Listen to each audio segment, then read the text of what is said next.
माणूस गरीब असला तरी चालन, पण विचार बिगारी नाही पाहिजे. जर तुम्ही तुमच्या स्वप्नासाठी काम नाही केलं तर लोक तुम्हाला वापरून घेतील त्यांचे आणि त्यांच्या पोराचे स्वप्न पूर्ण करण्यासाठी. मशनीचं कॉन्ट्रॅक्ट घ्या, हाऊसकीपिंगचं कॉन्ट्रॅक्ट, काही पण करा, पण धंदा करा. सपना बड़ा देखना चाहिए, लेकिन सपने से भी ज्यादा मेहनत करनी चाहिए बॉस. जर जिंदगीमध्ये इज्जत पैसा होलसेलमध्ये पाहिजे ना, तर होलसेलमध्ये लोक वाजवणार आहेत, तयारी करा. किड्या मुंग्यासारख्या जगण्यात काय अर्थ नाही आहे. आणि 100 वर्ष नका जगू, कमी वेळ जगा, पण लक्झरी जागा. मग ह्युमन लाईफमध्ये ज्यांना एक्सलंट एक्स्ट्राऑर्डिनरी ह्युमन लाईफ जगायची, त्यांचं कर्तव्य फक्त मी माझा परिवारापुरतं मर्यादित नाहीये, बाहेरच्या जगात जाऊन रोशनी दिली पाहिजे लोकाला, लोकांचे अश्रू पुसवले पाहिजेत. यश कशाने भेटतं? मुवमेंट करण्याने. यश मुवमेंट करण्याने भेटतं. प्रयत्न करत राहा, वेगळ्या वेगळ्या मार्गाने प्रयत्न करत राहा. थांबून काहीच फायदा नाही आहे थांबून. मग सक्सेस जे लोक असतात ना, त्यांच्या आयुष्यात ना क्लिअर व्हिजन अँड गोल्स असतात. Clear vision and goals. त्यांना कळतं की आयुष्यात मला काय करायचे. मग बघा इथं धीरूभाई अंबानी पेट्रोल पंपावर पेट्रोल भरणं सुरू केलं होतं. त्यांनी असं सांगितलं आहे की ते एकदा पेट्रोल भरत होते आणि पेट्रोल भरायला सोडल्यानंतर त्यांनी गाडीवर असा काचेवर हात मारला आणि काच खाली आल्यानंतर ते काय म्हणले, हात लावू नको, घाण होते काच, कपडा मार. त्यावेळेस त्या मुलांनी त्यांना सांगितलं होतं, तुम्ही ज्या गाडीवर बसलात नाही, गाडी ज्याच्यावर चालते नाही, पेट्रोल, हे पेट्रोल एक दिवस मी ऐकणार आहे. माणूस गरीब असला तरी चालन, पण विचार बिगारी नाही पाहिजेत. Yes or no? No problem. तुमचं शिक्षण, तुमचा जन्म, तुमची जात, काळे गोरे छोटे मोठे, किती चुका केल्यात काही घेणं देणं नाही. पण तुम्ही लक्ष ठेवा, तुम्ही विचार करा की आयुष्यात मला हे मिळवायचं आहे, आणि त्याच्यावर भरोसा ठेवा, त्याच्यावर विश्वास ठेवा, त्या गोष्टी तुम्हाला मिळू शकतील. आज बघा ना, धीरूभाई अंबानी जगात नाही आहेत, पण त्यांचे बाप असं काम करून गेलाय की त्यांचे पोरं आज पण भारतामध्ये श्रीमंत आहेत. आणि आपले आजोबा, हां, आपले बापू जिवंत आहेत तरी पोराला ABCD चालू करावं लागू राहिली. आणि मग मायचं नाही झालं बापल्या, तू शाळा शिक, त्यांनी काय नाही म्हणणार. मी तर म्हणतो पोरांना कमी, पोरांच्या आईबापाला आता शिकण्याची लई गरज आहे, ज्या पोरांनी काही केलेलं नसेल. आणि जर काही आईबाप वाट पाहून येत पोरांना मोठं करू आणि मग त्याला घडू, मग ते कामाला जाईन आणि मग आपल्याला सांभाळलं नाही, त्या आरचीला परशा घेऊन जाणार आहे, परशाला आरची घेऊन जाणार आहे. हे लई खतरनाक काटते आहेत आपले, समजते का तुम्हाला? आणि यांना माहीत नाही आहे आपण पण सला यांच्या वयातून गेलो आहेत, आणि शेवटी आपण यांचे बाप आहेत, मॅन्युफॅक्चरर आहे आपण. Yes or no? मग मला असं वाटतं की मोठं व्हायचं असेल तर स्वप्न पाहिले पाहिजेत. आणि ते सांगतात काय, जर तुम्ही तुमच्या स्वप्नासाठी काम नाही केलं तर लोक तुम्हाला वापरून घेतील त्यांचे आणि त्यांच्या पोराचे स्वप्न पूर्ण करण्यासाठी. येतंय का लक्षात? मग जर तुम्ही नाही केलं तुमच्या स्वप्नासाठी तर कुठंतरी काम करायचंच आहे, तिथं त्यांचे स्वप्न पूर्ण होणार का नाही होणार? मग मी डिसाईड केलं, चला किती पण त्रास होऊ, आपला धंदा सुरू करूया. काय करूया? आणि जर तुम्हाला वाटतं नाही हे अवघड आहे, झाडू मारायचं, झाडू विकायला चालू करा, भांडे घासायचं मशीन साफ करायला चालू करा, दूध विकायला चालू करा, काय अडचण नाही आहे. मशनीचं कॉन्ट्रॅक्ट घ्या, हाऊसकीपिंगचं कॉन्ट्रॅक्ट, काही पण करा, पण धंदा करा. कारण की ह्या धंद्यासोबत माणूस लय खतरनाक बनतो. तुम्हाला डायरेक्ट 10 कोटी दिले तर माणूस 2 वर्षात भिकारी व्हायला बसला. पण 10 कोटी कमवत असताना तो जो बनतो ना, तो खरा आतून प्युअर माणूस बनतो. समजतंय का? प्रोसेस काय? प्रोसेस फार मॅटर करते. मग यांचं म्हणणं आहे, our dream have to be bigger, our ambition higher, our commitment deeper and our effort greater is the my dream for Reliance and for मोठे. अंबानीजी म्हणतात माझं स्वप्न मोठं आहे, माझं ॲम्बिशन मोठं आहे, त्याच्यासोबत माझं वचनबद्धता, माझी कमिटमेंट ही पण ओपडी आहे, आणि त्याच्यासाठी मी मेहनत पण तेवढीच मोठी करायला तयार आहे. सपना बड़ा देखना चाहिए, लेकिन सपने से भी ज्यादा मेहनत करनी चाहिए बॉस. स्वप्न पहा, पण स्वप्नासोबत काय करावं लागेल? मेहनत. जर जिंदगीमध्ये इज्जत पैसा होलसेलमध्ये पाहिजे ना, तर होलसेलमध्ये लोक वाजवणार आहेत, तयारी करा. समजतंय का? माझ्या आयुष्यात मला दुःखच होत नाही. तुम्ही म्हणणार का? मी विचार करतो, देवा पैसा इज्जत तू होलसेलमध्ये दिली आहे ना, तर मला विश्वास आहे चला तू वाजवणार पण होलसेलमध्ये. Yes or no? पण काही लोकाला इज्जत पैसा मान सन्मान पाहिजे होलसेलमध्ये, आणि टेन्शन एवढं प्रॉब्लेम एवढे कसं काय शक्य आहे? कसं काय शक्य आहे? पॉसिबल कसं आहे? इक्वल, दिवस आणि रात्र इक्वल आहे, राईट ऑर रॉंग? मग आयुष्यात सुख दुःख मान अपमान ह्या गोष्टी संगच येणार आहेत. दोन्ही पण गोष्टी येणार आहेत तुमच्या आयुष्यात 50-50. जेव्हा द्रोणाचार्य ट्रेनिंग देत होते तेव्हा जे पांडव होते त्या पांडवांना काहींना पानं फळं फांद्या आंबा दिसला, पण अर्जुनाला काय दिसलं? फक्त पक्षाचा. आणि काय बाण लागला कुठं? डोळ्यावर. मग जिथे लक्ष जातं तिथं ऊर्जा. जर तुम्हाला इथं नकारात्मकता दिसली तर गॅरंटेड तुमच्या आयुष्यात नकारात्मकतेचं झाड लागेल. जर तुमच्या नवऱ्यामध्ये तुम्हाला निगेटिव्ह गोष्टी काही दिसल्या तर तुमच्या आयुष्यात निगेटिव्हच दिसणार आहे, कोणीच बदलू शकत नाही त्याला. बायकोमध्ये जर निगेटिव्ह दिसतं असेल तर काय दिसणार? पोरामध्ये निगेटिव्ह दिसलं तर. आणि जे सक्सेसफुल लोक असतात ना त्यांचा माइंडसेट कसा असतो माहिती आहे का? स्ट्रॉंग माइंडसेट असतो.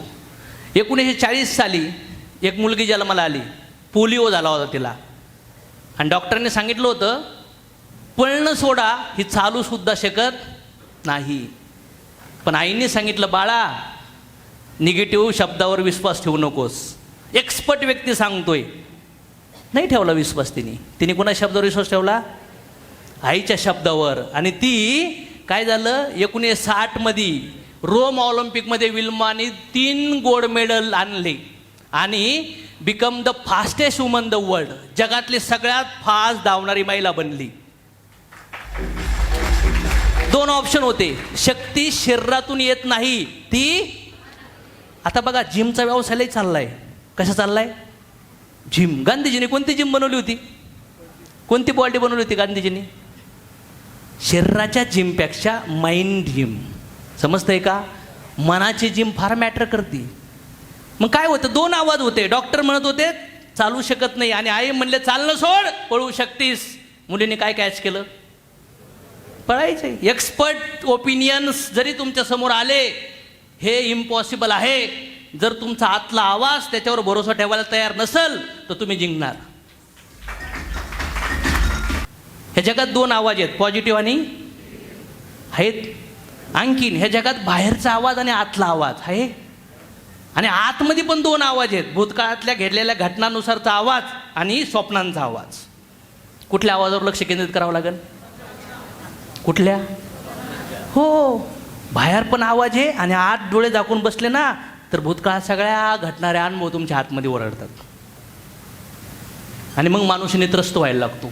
माय doctor told me would never walk again and my mother told me believe my mother.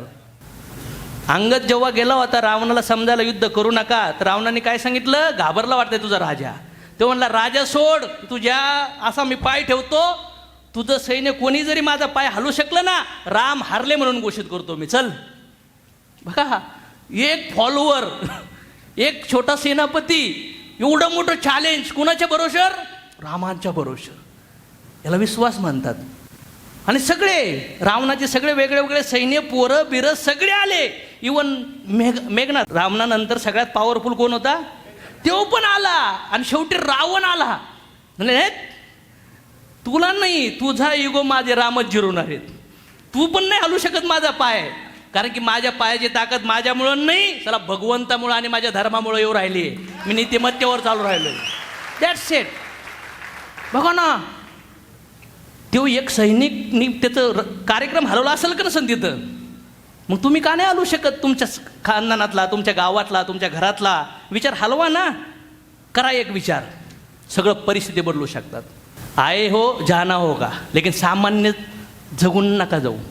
खिड्या मुंग्यासारख्या जगण्यात काय अर्थ नाही आहे. आणि 100 वर्ष नका जगू, कमी वेळ जगा पण लक्झरी जागा. समजतंय का? जिंदगी ते नाही का आनंद पिक्चरमधली, तो म्हणतो जिंदगी बड़ी होनी चाहिए, लंबी नहीं. जिंदगी लंबी नहीं होनी चाहिए. कैसी होनी चाहिए? बड़ी होनी चाहिए. नाही तर झाडं 200-500 वर्ष जगले. काही लोक असे झाडासारखे स्वतःला जगितात. काय करतात? ऑक्सिजन घेतात आणि कार्बन डायऑक्साईड सोडतात. आणि काय केलो? काय नाही केलो. मी जन्माला आलो, मी शिक्षण केलं, मी 2-3 जन्माला घातले, आता मी डंगरा झालो, आता मी रिटायर करून आराम करू राहिला आहे. काय केलं? कुत्र्या मांजरासारखा जगून चाललास. कुछ कॉन्ट्रीब्युशन करके जा. ह्या जगामध्ये भगवंतानी, देवी देवतांनी जे अवतार घेतले, लोकांना प्युअर मार्गावर आणण्यासाठी काम केलं. Yes or no?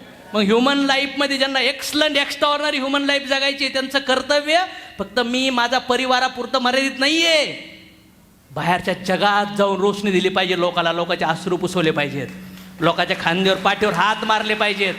याला म्हणतात जीवन. आम्ही का ओरडू राहिलो इथे येऊन? कशामुळं? कशाला पाहिजेत पैसे? काय करू पैशाचं? काय खायला पैसे? लय पैसे आहेत म्हणून 2-4 चड्ड्या घालून आलो आतमधून, उलट्या पालट्या आंघोळ्या करतोय. काय असं लय पैसे आहेत म्हणून असं काही नाही आहे, सेम आहे. उलट ज्याच्याकडे बिचारे पैसे नाही ते लय मेहनत करतं, ते गुलाबजामुन पुऱ्या पण खाऊ शकतं, आम्हाला सलाड सूप खावं लागतं. यसोर नो सॅक्रिफाईस करावं लागतं. एवढं म्हणजे पेन आहे या गोष्टीमध्ये.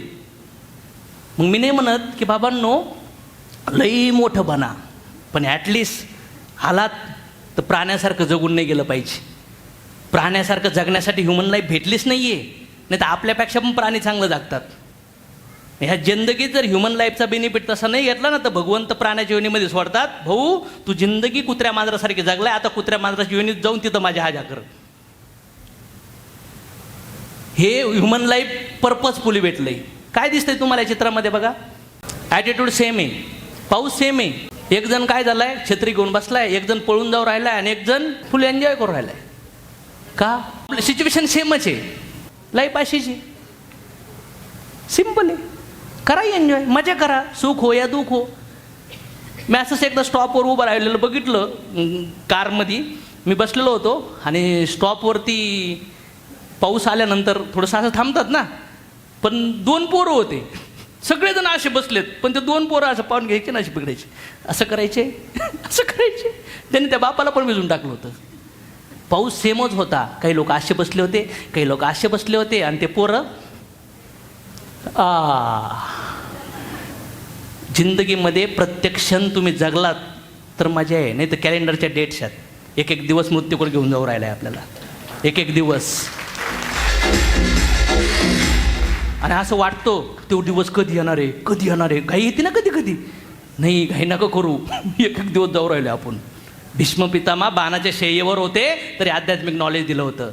तुमची परिस्थिती कुठली पण असून द्या, पण तुम्ही चांगलं कार्य करण्यापासून स्वतःला रोखू नाही शकत जर ठरवलं तर.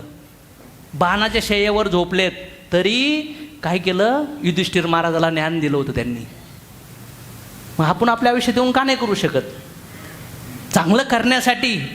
आणि श्रीमंत लोक आहेत ना, ते स्वतःचा विचार नाही करत, असंख्य लोकांचा विचार करतात, लोकांच्या लाईफमध्ये कॉन्ट्रीब्युशन करायचं म्हणून कामं करतात, प्रॉब्लेम सॉल्व्ह करायचे म्हणून काम करतात, आणि डायरेक्ट इनडायरेक्ट भगवंत त्यांना मोठ्या लेवलला अचिव्हमेंट देतो. आणि जे लोक फक्त स्वतःचा विचार करतात ना, स्वतःच्या परिवाराचा, त्यांनी किती मेहनत करा ते मोठे नाही होणार मोठे. हे मोठे ब्रँड फेमस, हे त्यांना मोठं होण्यासाठी म्हणून नाही आले, त्यांनी लोकांच्या अडचणी सॉल्व्ह केल्यात. काय केलं? अडचणी सॉल्व्ह केल्या म्हणून ते मोठे होऊ राहिले. त्यांचा उद्देश पैसे कमवून नव्हतं. मग तुम्हाला या बिझनेसमध्ये ऑपॉर्च्युनिटी बघा ना, अडचणी आहेत,